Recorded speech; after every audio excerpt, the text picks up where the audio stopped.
Ito, magluto tayo ng bulanglang fresh from the garden. Ang ihahalo natin, talbos ng kamote, ampalaya, bulaklak ng kalabasa, at saka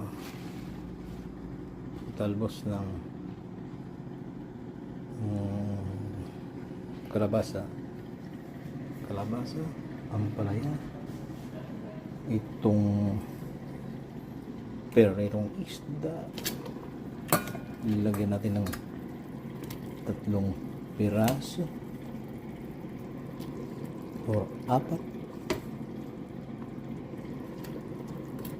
5 na, para 4 na, at saka pakuluan. 5 minutes lang nagpakulo kasi trito na naman ito. Ilalagay na natin itong kalabasa.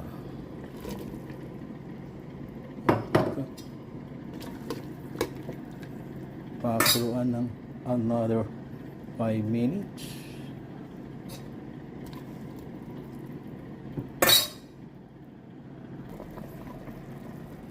After 5 minutes, ihulog na naman natin itong ampalaya fresh from the garden, and pakuluan another of 5 minutes. Pagka tapos nito, ihulog, lagyan muna natin ng paalat. Ito ay isang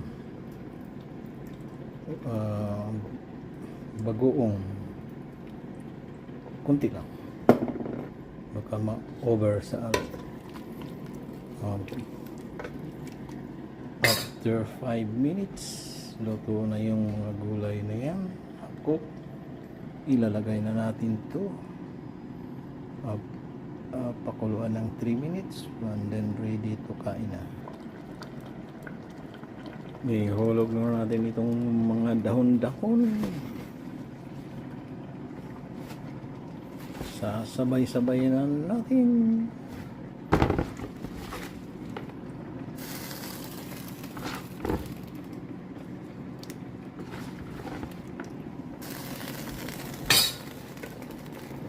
Pakuluan lang ng 2 minutes.